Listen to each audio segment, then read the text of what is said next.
नमस्कार, आप देख रहे हैं पहला शब्द और मैं हूं पायल आपके साथ। जिले की सबसे तेज खबरों के लिए हमारे चैनल को सब्सक्राइब करें, लाइक करें और शेयर करें। कौन कहता है आसमां में सुराख नहीं हो सकता, एक पत्थर तो तबीयत से उछालो यारो। इस कहावत को चरितार्थ कर दिखाया है शहडोल प्रेरणा फाउंडेशन के वो बच्चे जो अब शहडोल से पढ़ाई कर देश के अलग अलग हिस्से में पढ़ लिख कर काबिल बन गए हैं। ये नेत्रहीन बच्चे सामान्य बच्चों की तरह न केवल मोबाइल ऑपरेट करते हैं बल्कि मैसेज भी पढ़कर मोबाइल में बातचीत करते हैं। ऐसे 21 बच्चे आज शहडोल में आयोजित एक कार्यक्रम में सम्मिलित होकर गीत संगीत के साथ साथ योग कर चेस गेम का जबरदस्त प्रदर्शन किया। जो बच्चे आंखों से देख नहीं सकते, उनके इन कारनामों को देखकर लोग दंग रह गए। उनके इस काबिलियत के पीछे प्रेरणा फाउंडेशन की संचालिका मधुश्री रॉय का हाथ है, जो खुद भी दिव्यांग होते हुए जिले में नेत्रहीन बच्चों को ढूंढकर उन्हें निःशुल्क शिक्षा देकर उस मुकाम में पहुंचाने का काम कर रही है। शहडोल जिले में इन दिनों नेत्रहीन बच्चे प्राथमिक शिक्षा ग्रहण कर देश के अलग अलग हिस्से में उच्च शिक्षा ग्रहण कर अलग जगह रहे हैं। नेत्रहीन होने के बावजूद बच्चे मोबाइल, कंप्यूटर, गीत संगीत, योग, चेस जैसे गेम खेल रहे हैं। इतना ही नहीं, सामान्य बच्चों की तरह बर्ताव कर रहे हैं। यह बात थोड़ी अटपटी लग सकती है, लेकिन यह बात बिल्कुल सच है। दरअसल शहडोल की रहने वाली मधुश्री रॉय एक एक्सीडेंट में अपना एक पैर खो चुकी थी, जिसके बाद से उन्होंने प्रेरणा फाउंडेशन के माध्यम से जिले के नेत्रहीन बच्चों को ढूंढकर उन्हें अपने पास रखकर निःशुल्क 1 से 8 तक की शिक्षा ग्रहण कराया। जिसके बाद उनके ऐसे कई बच्चे जो देश के अन्य राज्य में उच्च शिक्षा ग्रहण करने के साथ साथ नौकरी कर रहे हैं, अपना एक मुकाम हासिल कर दूसरों के लिए प्रेरणा साबित हो रहे हैं। प्रेरणा फाउंडेशन द्वारा जिले में एक कार्यक्रम आयोजित किया गया, जिसमें उनके द्वारा पढ़ाए हुए 21 नेत्रहीन वो बच्चों ने भाग लिया जो अब देश के अन्य हिस्सों में उच्च शिक्षा ग्रहण कर रहे हैं और कुछ तो नौकरी कर रहे हैं। ये बच्चे बड़ी ही बेबाकी के साथ मोबाइल, कंप्यूटर, गीत संगीत, योग, चेस जैसे गेम का प्रदर्शन करते हैं। आज शहडोल में आयोजित एक कार्यक्रम में सम्मिलित होकर गीत संगीत के साथ साथ योग कर चेस गेम का जबरदस्त प्रदर्शन किया। जो बच्चे आंखों से देख नहीं सकते, उनके इन कारनामों को देखकर लोग दंग रह गए।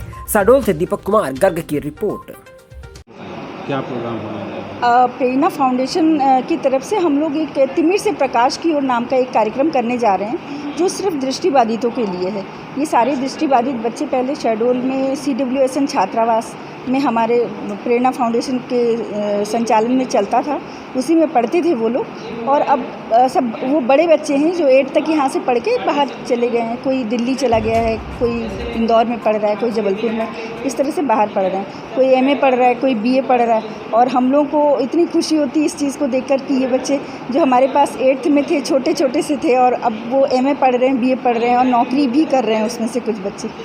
तो मेरी बहुत ऐसा एक इच्छा थी कि इन बच्चों को अगर हम यहाँ पर बुलाकर एक कार्यक्रम कर सकें तो शायद यहाँ के लोगों में ये अवेयरनेस जागृत होगा कि अगर बच्चों को स्कूल में डाला जाए तो निश्चित वो कुछ ना कुछ अच्छा करेंगे, कुछ ना कुछ अपने लिए अच्छा करेंगे, देश के लिए भी अच्छा करेंगे, आपके और समाज के लिए भी अच्छा करेंगे। ये जो कार्यक्रम आप आयोजित कर रहे हैं, इसका उद्देश्य?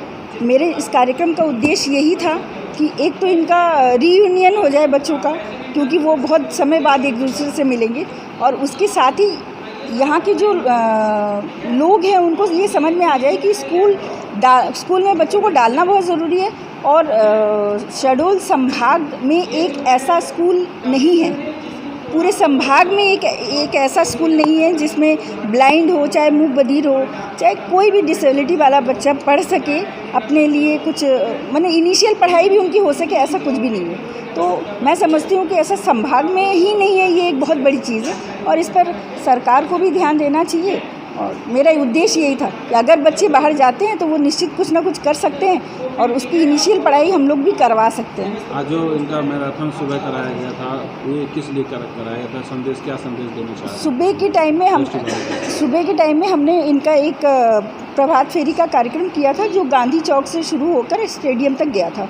और स्टेडियम में जाके बच्चों ने एक नुक्कड़ नाटक का आयोजन किया था। उस नुक्कड़ नाटक का जो विषय था वो यही था जो मेरे इस कार्यक्रम का उद्देश्य है कि पेरेंट्स नहीं समझते हैं कि उनके बच्चे पढ़ लिख कर कुछ कर सकते हैं। तो वो पेरेंट्स जब अपने बच्चों को स्कूल तक भेजेंगे तभी तो कुछ होगा ना। तो यही उद्देश्य को लेकर उन्होंने एक नुक्कड़ नाटक किया था, जिसकी प्रस्तुति बहुत अच्छी हुई थी और ग्राउंड में उपस्थित लोगों ने उस पर बहुत सराहा उसे। कितने बच्चे हैं इसमें, इस कार्यक्रम में, और कहाँ से आए हैं, किस तरह से वो दिव्यांग हैं? 21 बच्चे आज इसमें पार्टिसिपेट करेंगे और 21 के 21 बच्चे दृष्टिबाधित हैं, 100% ब्लाइंड हैं। बताइए आप CWS में पढ़ने के लिए कब आए और उसके बाद पसंद करके? जी सर्वप्रथम तो मैं अपना नाम बताना चाहूँगा। मेरा नाम विनोद वर्मा है और मैं 5वीं तक गांव में पढ़ाई किया। उसके बाद हमारे यहाँ कुछ टीचर्स थे जो ट्रेनिंग करने आते थे, उनके थ्रू हमें पता चला कि वहाँ पे CWS छात्रावास है शहडोल पे, तो हमें वहाँ से भेजा गया। हम यहाँ आए और फिर 6 से 8वीं तक पढ़ाई किए। यहाँ पे हमें कुछ टीचर्स मिले जिनका योगदान मिला हमें और हम बाहर जाने के लिए सोचे।